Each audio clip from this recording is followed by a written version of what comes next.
subjects, the theories, opinions, and beliefs expressed are not the only possible interpretation. Viewers are invited to make a judgment based on all available information. If what you are about to see is real, it's the most startling film footage in history. Although we remain skeptical, some experts believe this is authentic footage of an alien life form.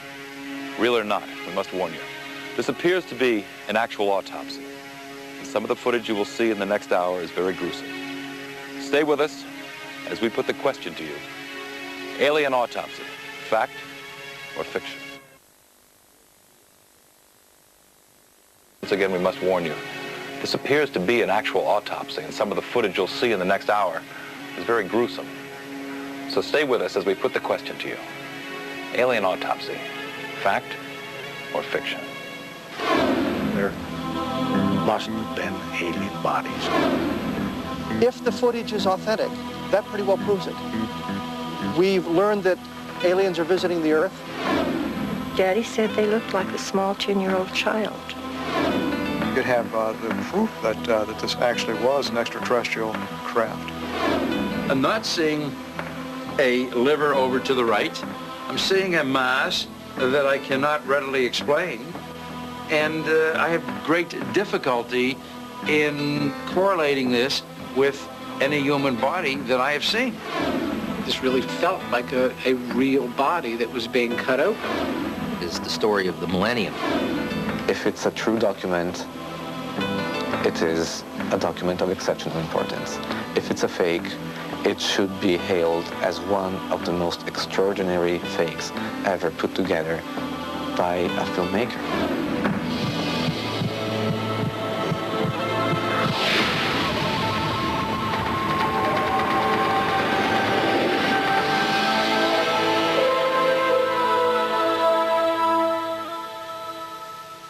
This is the Army airfield in Roswell, New Mexico.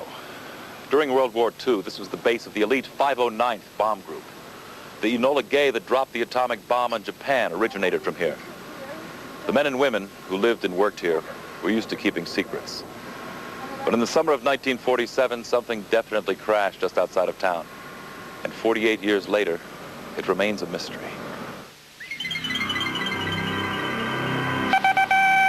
Headline edition, July 8, 1947. The Army Air Forces has announced that a flying disc has been found and is now in the possession of the Army. Army officers say the missile, found sometime last week, has been inspected at Roswell, New Mexico, and sent to Wright Field, Ohio, for further inspection.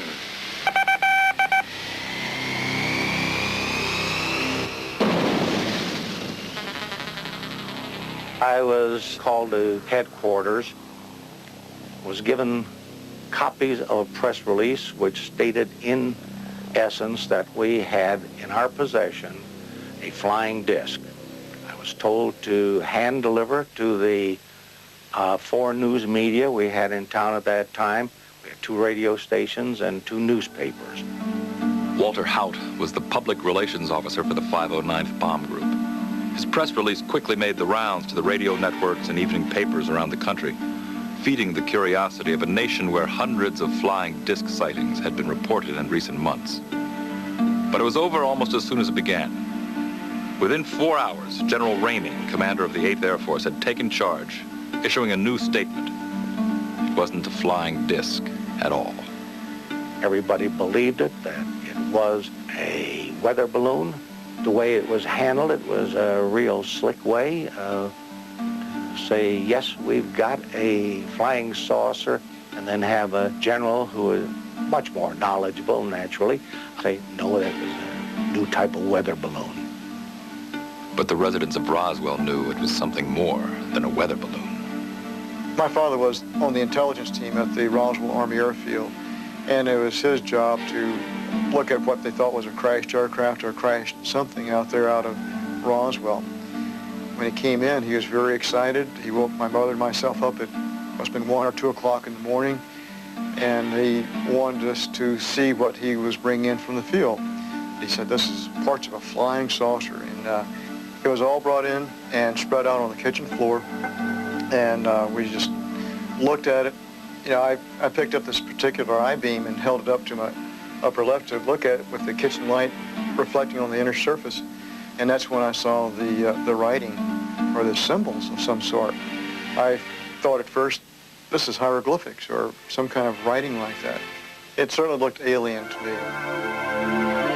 While researching a book on the incident, author Kevin Randall discovered that more people had handled the crash debris than anyone had ever suspected. I think at last count, I had spoken to around 4 dozen people who handled various aspects of the debris. The most dramatic is the foil-like material that you could wad up in a ball and let it go and it would unfold itself. They tried to burn it and they couldn't burn it. It wouldn't catch on fire, and they took out their pocket knives and they tried to cut it, and they couldn't cut it. Frankie Rowe had watched as her father, the Roswell fire captain, and his crew played with a piece of the strange metal. I guess they all had their chance to play with it for a while, and it was laying on the table, so I reached over and picked it up. And I played for it probably about 5 minutes. When you would wad it up in your hand, you couldn't feel it in your hand. You couldn't feel you had anything there. And it would go to a size that was so small that you'd have to look to see if it was still in your hand.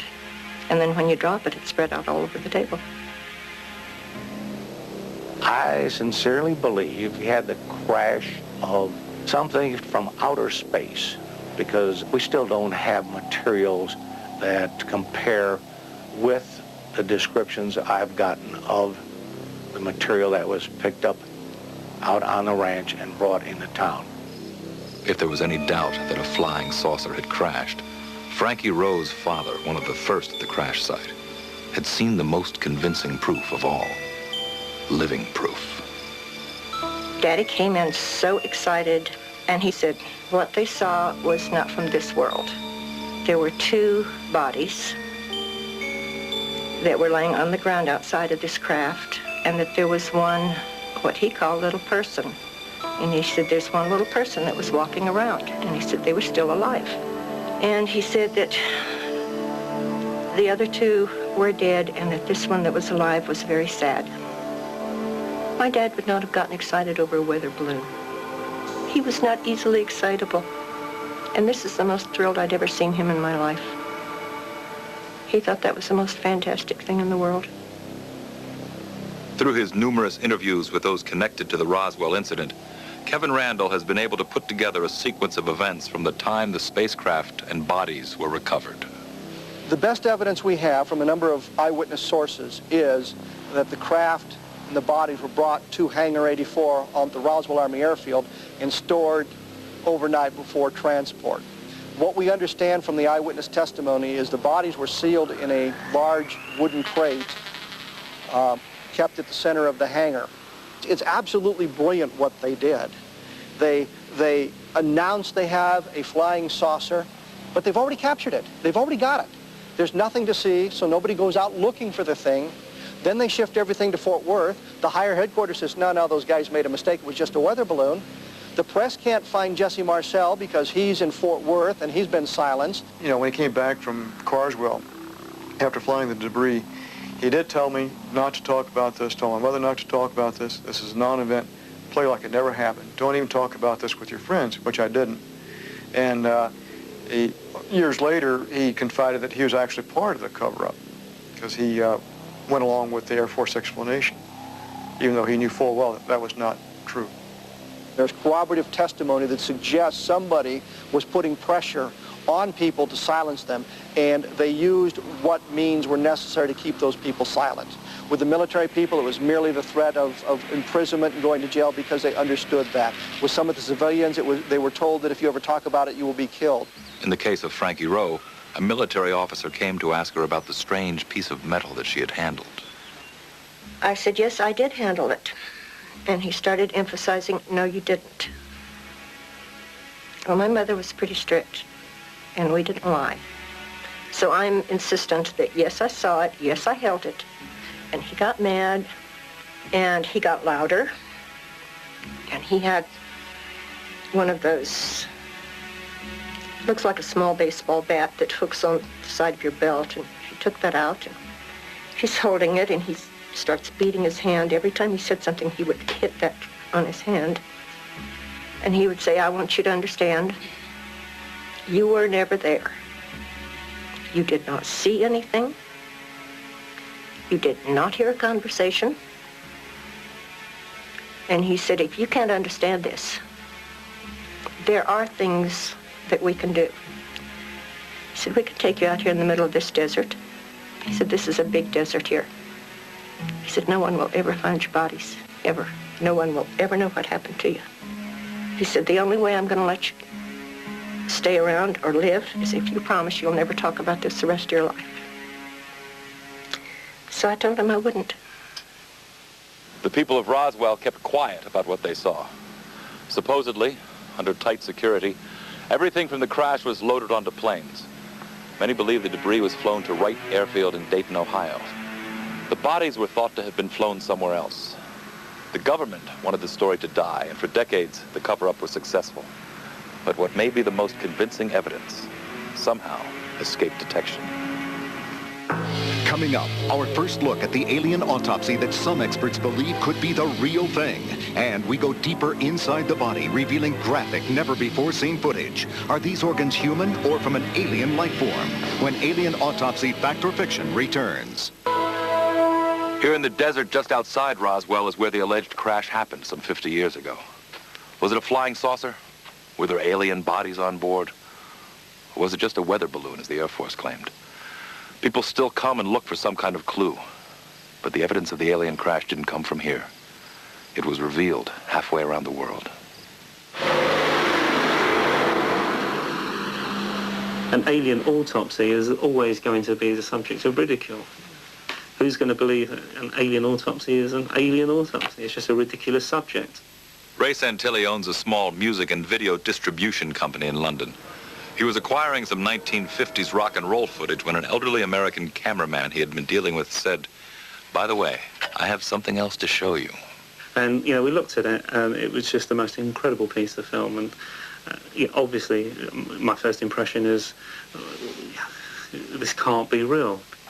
What Santilli saw and eventually purchased were reels of black and white film showing an autopsy being performed on a strange humanoid being. The cameraman, who claims to have had a top military clearance, told Santilli that in 1947 he was flown urgently to Roswell, where he filmed the recovery of several of these beings, both alive and dead, as well as the autopsy of one of them. He set aside certain canisters of film which he felt there were problems in processing, and they needed special treatment during processing. The rest he sent straight back to Washington. And when he eventually processed the remaining canisters, he tried and went to great lengths to try and get Washington to come and pick the reels of film up, but they didn't. He kept it in a cardboard box, simple as that, and he kept it in his archive. The question of, well, is it a hoax, then goes back to the incident itself. What he saw was a disc, a flying disc that had crashed. It was on his back. He saw all these creatures that he calls freaks laying outside of the vehicle, screaming in pain for most of it. But he can't tell you where they came from. He doesn't know. While I was in his house, as you would expect with anyone of that age, he's got a great deal of memorabilia. There's photographs on the wall, there's his photo albums, there's his diary. I mean, you can see his enrollment papers, his discharge papers. And he seemed a genuine enough person. So why is Santilli unwilling to reveal the cameraman's identity? Our agreement with the cameraman was to protect his privacy, which is how we acquired the footage in the first place. If he can get some kind of assurance that he's not going to be hounded by people, he may want to come out. I don't know. He may be watching this program right now and thinking, what am I going to do?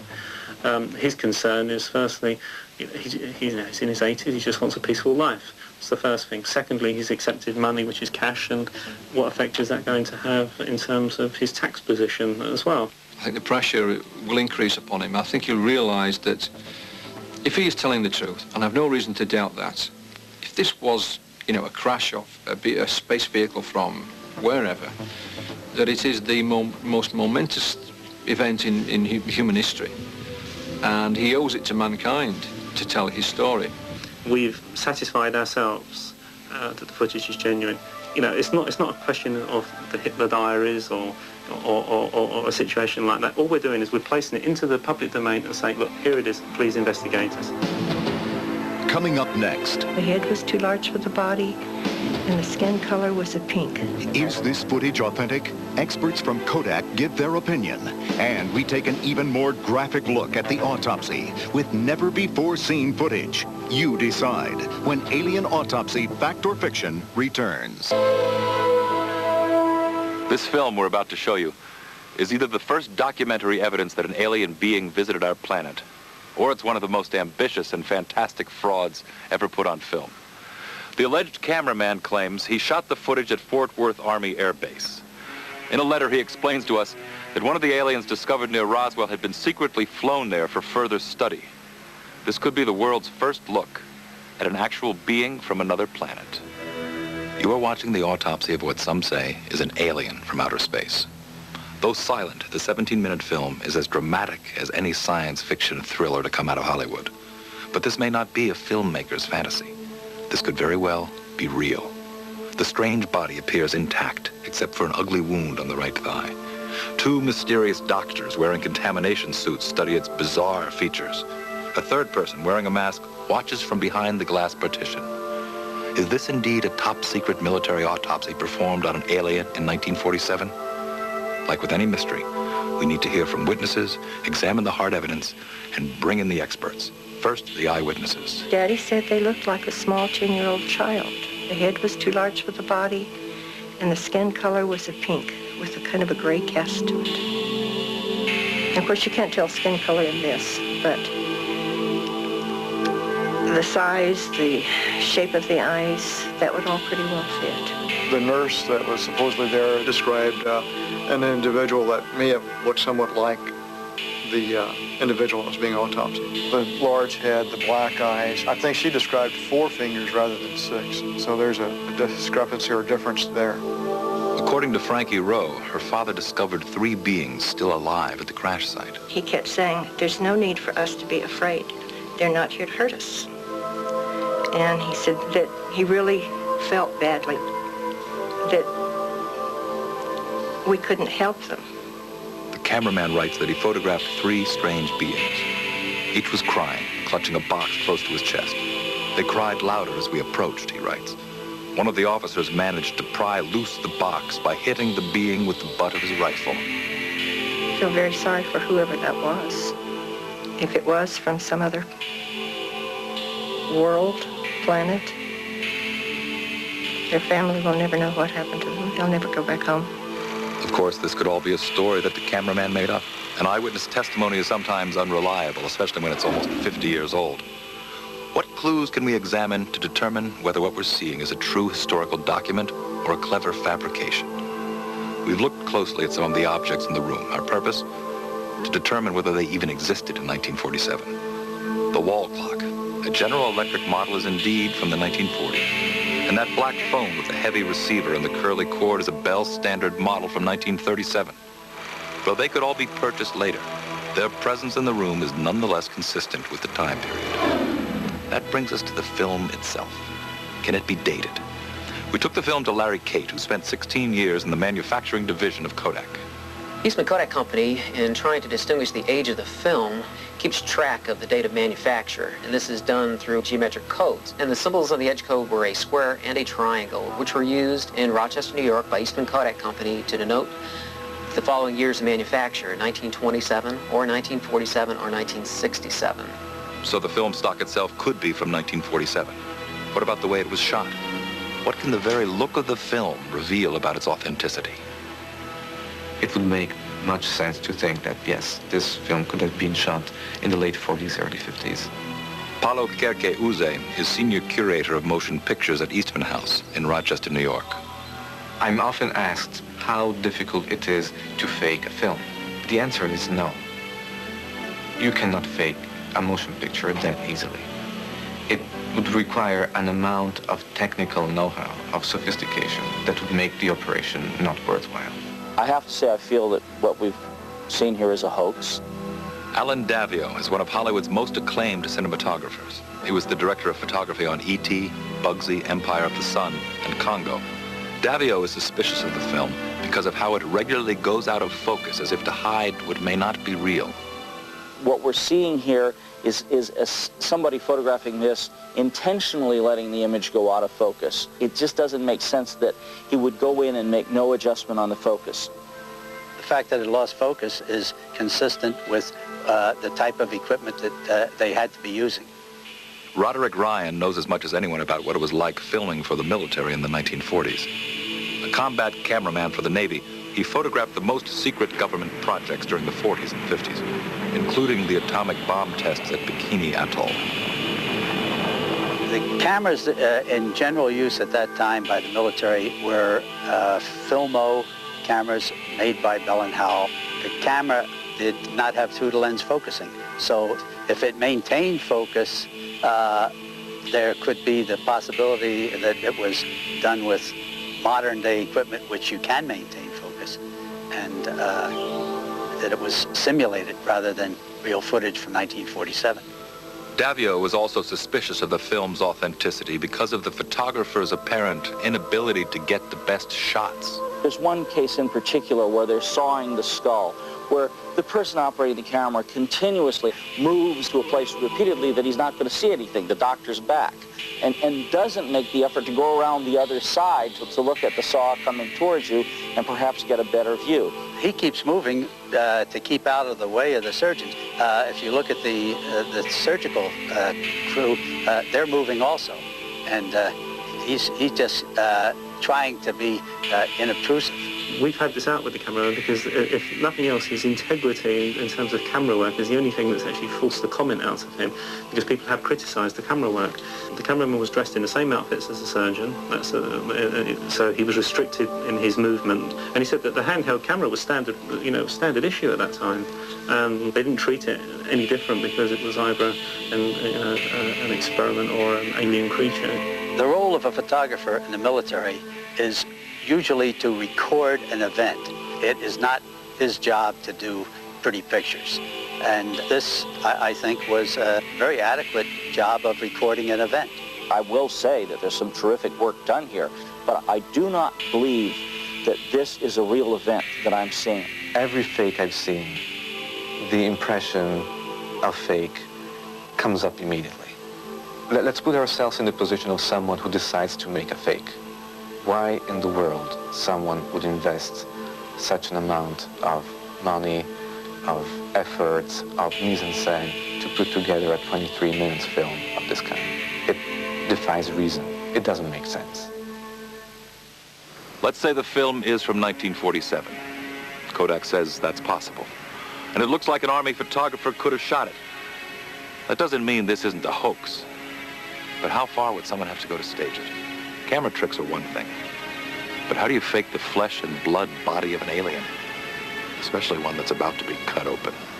Next, we ask leading pathologists, is this a real alien? I cannot say that it is a member of the human race as you and I know the human race. And we go deeper into the autopsy with graphic, never-before-seen footage when Alien Autopsy Fact or Fiction returns.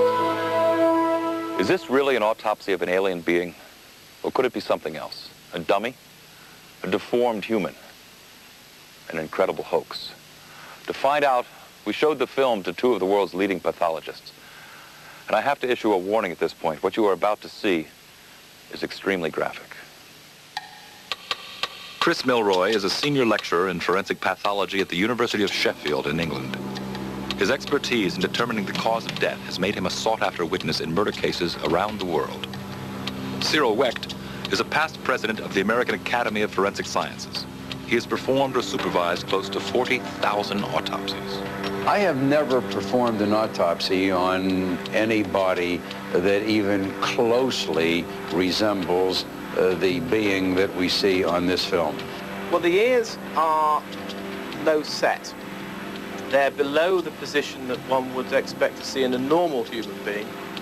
This strange creature that some are saying comes from outer space does fit the popular conception of what an alien looks like. The huge head and enlarged eyes are familiar from books and movies about otherworldly visitors. And it has other bizarre features not common to humans. There are 6 fingers on each hand, and there are also 6 toes on each foot. The condition known as polydactyly. And that's seen in various kinds of chromosomal or genetic abnormalities and defects. You don't see any male genitalia, and therefore all the indications are it looks like a female body, but without any secondary sexual development. In other words, there are no developed breasts. Weck's initial reaction was that we were looking at a woman with Turner's syndrome, a chromosomal disorder that affects 1 in 5,000 female births. The victims, who are lacking feminine chromosomes, do not develop sexually. However, few survive into adulthood. 99% of people who have these sexual chromosomal abnormalities abort spontaneously. In other words, they're just not born. So one of the things that I would think of is the possibility of a very, very rare Turner's syndrome baby that managed to survive well into the teens. But Turner's syndrome is not its only defect. There are also the 6 fingers and toes and the enlarged eyes.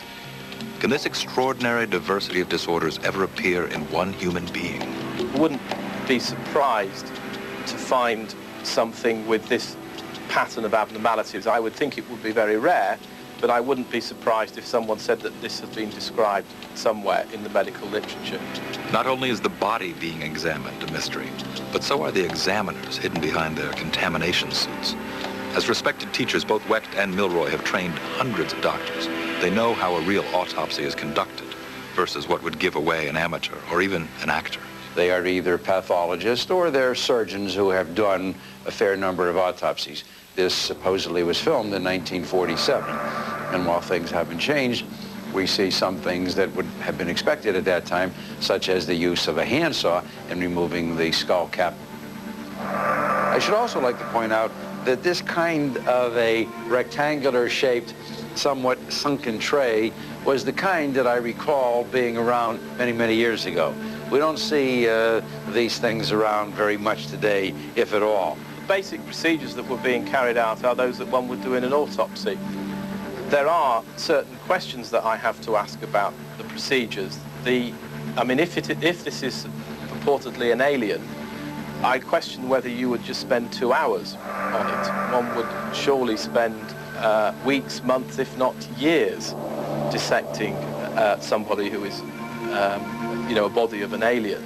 If this is an alien, then it reportedly died when its space vehicle crashed to Earth. Both doctors who spend much of their time testifying in murder cases were suspicious about the cause of death. When you have major high-speed crashes, you get much more extensive injuries than were present on this body.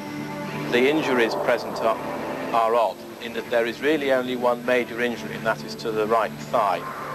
This looks almost like the kind of an injury you might get if you had an incendiary kind of a missile, unless, for whatever reason, there was some kind of treatment going on for a malignancy or something having to do with experimental work on radiation or burns, and you have then massive destruction of that area more or less in a deliberate design fashion.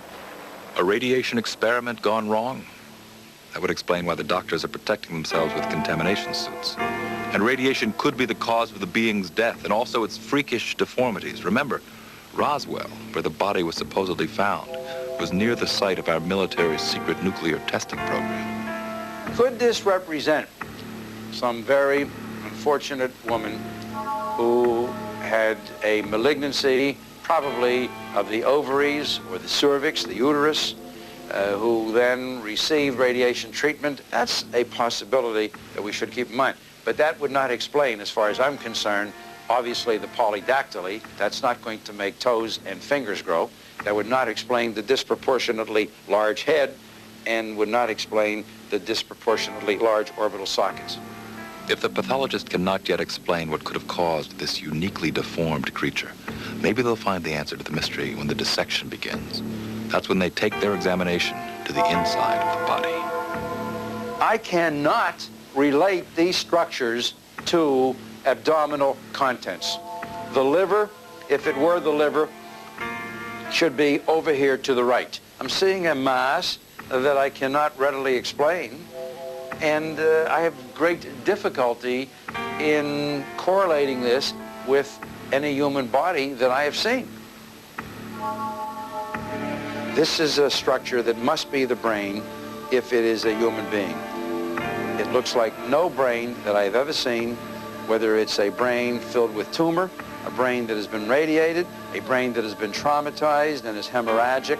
When it was outside of the body, what was shown in the tray did not to me look like a human brain. It just looked too discoloured and misshapen. I would have to say, as difficult as it is for me to say it, as reluctant as I am to say it, that what I have seen here does not appear to be a human being. What is this? I would prefer to say, for the time being, that it is humanoid. I'm not going to say it is from a distant planet. What planet? I don't know.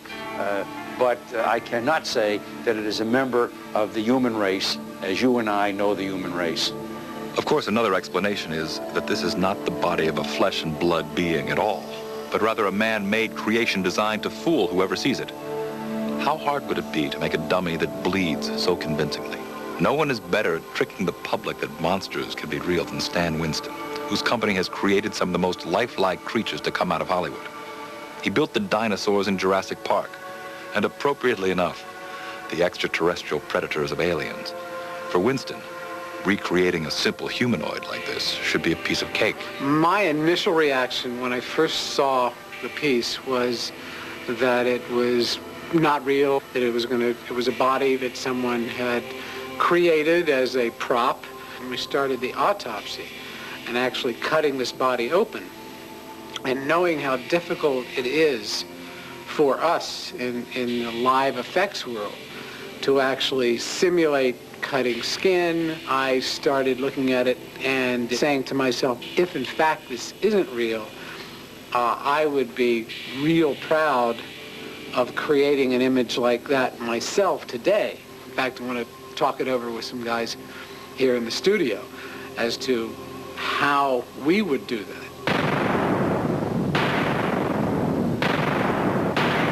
When was this supposed to be? 1947. The question is whether or not we could do this if it weren't real. And let's take it back to just before the cut. The organic quality of the legs and the feet and all that looks very good. You see how uniform the blood is on the inside surface of the skin and the amount of drippage down the side where it's uniformly wet on the inside? But, I mean, we never are able to do that. Let's fast forward it to the skull. Yeah, this is pretty incredible if it's a built prop.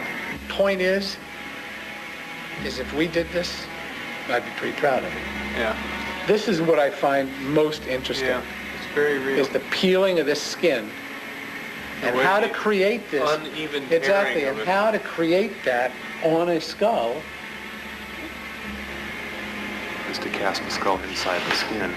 But what about the wetness? And what about the unevenness of it? It's not like it's been cored. And what about the bleeding of it, the wetness of it that is not, you don't see tubes spurting, you don't see blood drip, it's just all evenly wet. What materials are out there that will duplicate skin like that? I mean, it's mostly the silicones that we're using now, specially formulated exactly. silicones, and they didn't have those in 1947.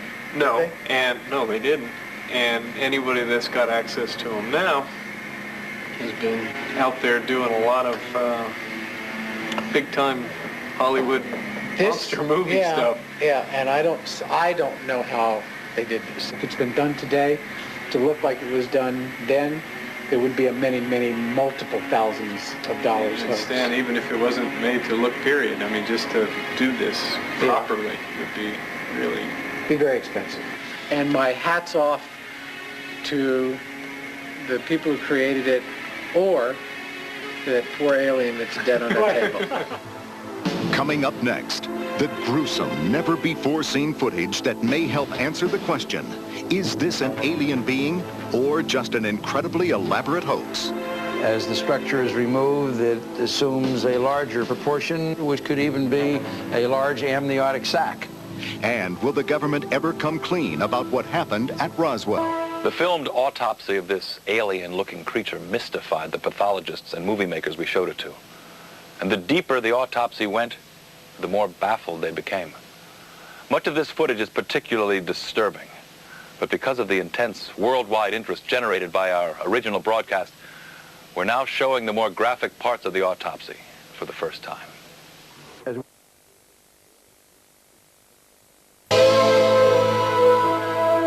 The filmed autopsy of this alien-looking creature mystified the pathologists and movie makers we showed it to. And the deeper the autopsy went, the more baffled they became. Much of this footage is particularly disturbing, but because of the intense worldwide interest generated by our original broadcast, we're now showing the more graphic parts of the autopsy. As we continue to look at the picture, we see the removal of what appears to be debris, non-formed material. I cannot imagine what this would be. They do not appear to be formed structures like kidneys or the spleen higher up or portions of intestines. It just seems to be some detritus of some kind, and I cannot imagine what that would be. There was no connective tissues. Things just sort of were falling out. They were pulled out like chunks of raw meat. We don't see the loops of intestine. They haven't been removed because this is a picture that is taken, or appears to have been taken, shortly after or immediately after the incision has been made. Along with the body parts that our experts cannot identify and the organs they find missing, they also notice the removal of a strange inanimate material. I cannot think of what this would be.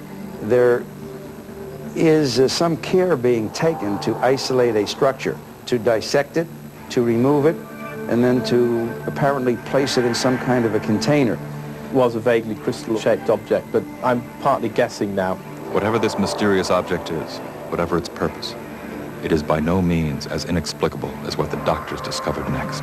As I look at the examination of the abdominal cavity by these doctors, they are extracting a large mass. This could possibly be the mass that is seen when the abdominal cavity was first exposed. There appears to be the beginning emergence through their hands and with the use of the scissors, some structure. As the structure is removed, it assumes a larger proportion and appears to be a sac-like structure, which could even be a large amniotic sac. I simply cannot tell. It could be a large tumor mass, but you have a large structure that is being placed inside the pan there, quite large. You see that it almost completely fills the circumference of that pan, which I would say is at least 8 to 10 inches. So we have a large intra-abdominal mass that certainly represents something, whether it's a malignant tumor within an amniotic sac or whether it is something that we simply cannot think of. I do not know, but it really has to be one of the two. It's an intriguing film, and there are many questions around this film, and not many answers at the moment. I hope that somebody can track this down, and I hope that the government will have some explanation. Along with the autopsy of this strange alien-like being, the cameraman claims to have shot actual wreckage from the crash itself. Since our first broadcasts, we've had the chance to show this footage to a number of experts and eyewitnesses. Was this indeed the remains of a flying saucer from outer space, or just another intricate part of an elaborate hoax? It is shown here for the first time on national television. Here is the debris, carefully cataloged and placed on display. How does it compare to what Jesse Marcel's father brought home? The debris in the film was somewhat different than the debris that I saw on the kitchen floor. Certainly the symbols on the so-called I-beam were much larger, and it did not look like they had any color, although this is black and white. The size of the beams are certainly different. The one I saw was probably greatest 3/8 of an inch in cross-sectional diameter, 12 to 18 inches long. The beam in the film certainly was much larger than this, several inches in cross-sectional diameter, but who knows where it came from. You know, if this is an authentic film, and I say if, then it could have come from a different portion of the craft. Actually, the material that I saw almost resembled something that could have been blown out through the side of the craft, like there was an in-flight explosion just spreading debris or blowing debris out of the side. So if the debris is unlike what he remembered, why does Marcel believe it could be real? If somebody was trying to hoax us, they would try to pattern it after people describing this stuff from before. So that might be a plus in this film's favor. To learn more about the strange markings on the debris, we showed the film to Thomas Ritter, a lecturer on languages and cultures at UCLA. Those symbols on the object that I saw on the film do not resemble any language that I studied myself. I mean, they vaguely resemble maybe capital Greek letters, but then again, capital Greek letters are different. They're not Egyptian, they're neither Old Egyptian, Middle Egyptian, Late Egyptian, Demotic, Coptic. They're not Arabic, they're not Persian. They're not Latin, obviously, they're not Greek. Though he cannot identify the symbols, Ritter believes that the way they appear on the I-beams reveals a great deal about where they may be from. The perfect workmanship of the signs themselves, the perfectly round circles, the perfectly straight lines, they don't waver and they don't vary in width and in depth as far as I can tell on the tape. I would assume that the society who produced that piece is either comparable to our own society in its technological achievement or possibly more advanced. And even more intriguing than the I-beams with the symbols are the metal fixtures obviously designed for some being with 6 fingers on each hand. Well, the dashboard plates or whatever that was with the handprints, you wonder if that might not have been some sort of control mechanism, that they put their hands in the grooves that are made for that. And maybe there's some way they can control the craft just by thought transference, by thinking about something with their hands in contact with this plate. I find it extraordinary that footage purportedly shot in 1947 shows a device so much similar to this. We consider this absolutely state-of-the-art. Dale Ritter is the inventor of Data Hand, a sophisticated keyboard molded after the shape of the human hand. Though initially designed to improve interaction with computers, it is hoped the device will one day be used to help fly the most modern aircraft. Well, the similarity between our Data Hand devices and that which have just recently been developed and that control panel that was purportedly filmed in 1947 is absolutely astounding. Our view is a device just like was shown, was quite sophisticated enough to control anything, including a spacecraft. If aliens develop that control panel, they've done a wonderful job. They would have done what we are in the process of trying to do. Now, if someone did that in 1947, I'm extraordinarily impressed.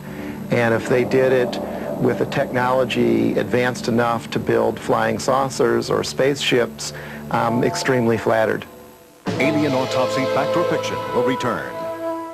In Autopsy, parental discretion is advised for this uncut, uncensored version that contains footage never seen before. The video is just $19.95 plus shipping and handling. Call 1-800-55-ALIEN. That's 1-800-55-ALIEN. There are so many open questions. Is the body we've seen really a victim of a fatal accident that happened almost 50 years ago? Did a UFO crash and burn in the New Mexico desert? Could aliens have been curious about our newly developed nuclear technology? What does the government know? And what aren't they telling us? We'll never know until the secrecy surrounding the Roswell incident finally ends. I'm positive that there's information being withheld from the public domain concerning the Roswell event. I'm hoping that they will someday release the information. Tell us what actually happened. The witnesses to this still puzzling event kept to their promises and remained silent for decades. Many lived in fear of the very government to which they now turn for answers. Stephen Schiff, congressman from New Mexico, has taken up their cause. His mission? To persuade the military, FBI, and other agencies to finally come clean. When I sent the first request to the Secretary of Defense for a response about the Roswell incident in view of the fact that there were these accusations, essentially of a government cover-up, the response I got was a very terse letter that said in about a sentence or two from the Air Force, we referred your letter to the National Archives. That's all it said. The National Archives then said, we don't have any information about the Roswell incident, which I was convinced the Defense Department had to know before they were sending me there. So in other words, I thought I was getting the runaround. To force the Defense Department's hand, Schiff called on the General Accounting Office, which is the investigating arm of Congress. At the end of 1993, the GAO agreed to look into Roswell. Before they could even respond, the Air Force released a report of its own. In late 1994, they offered a new explanation of what crashed in Roswell back in 1947. The Air Force maintained that the crash was still a balloon. They have disavowed the weather balloon story, but they say that it was then a different kind of balloon, a special balloon to go to very high altitude for the purpose of detecting whether the Soviets were exploding nuclear weapons in the atmosphere. I don't know that the Air Force has ever explained what took them so long to say this is the explanation, if this is the explanation. On July 28, 1995, the GAO issued its report on Roswell. It had requested classified and unclassified records from the Department of Defense, the FBI, the CIA, the Department of Energy, and the White House Office of Science and Technology. With the exception of an FBI teletype and a Roswell airfield newsletter, both of which referred to the account of a weather balloon, none of these agencies claimed to have any information on Roswell. Schiff had asked the GAO to track down all outgoing messages from the Roswell Army Airfield to military higher-ups in the summer of 1947. The GAO's findings? All these outgoing messages have been destroyed. They believe that the records, in fact, were destroyed more than 4 decades ago. So there's not an individual on the job now we can just call up and say, what happened to these records? And so the GAO has simply no further recommendations or ideas on how to go farther. The only records we're talking about being destroyed are communications from Roswell Army Airfield, 509th, only atomic bombing group in the world, out moving messages. How about the analysis of the materials? How about the autopsy reports? How about the eyewitness testimony from those who stood guard, those who carried it, those who tested it at various government labs? There ought to be a ton of other paper.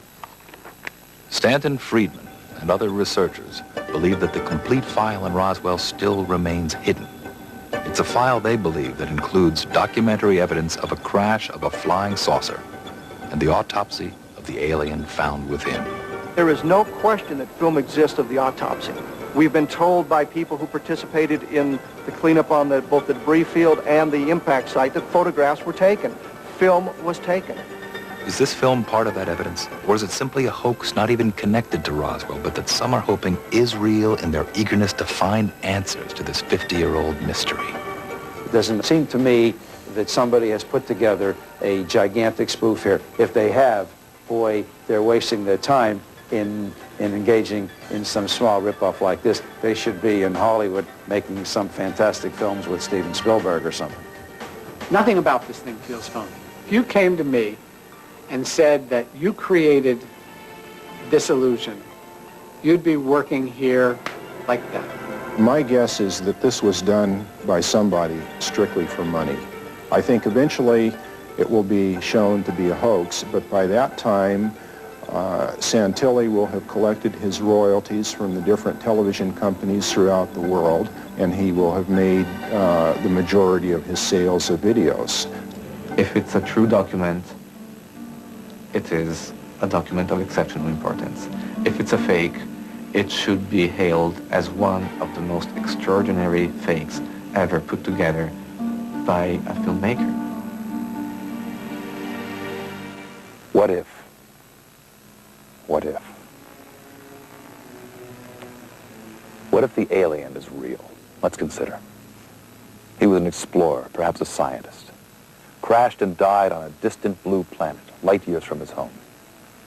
A frightened race of beings found his lifeless body, performed experiments, and hid the results. Why did he come to our planet? What went wrong? Obviously, his own mission failed. But in his death, he may have delivered the most important message mankind has ever received.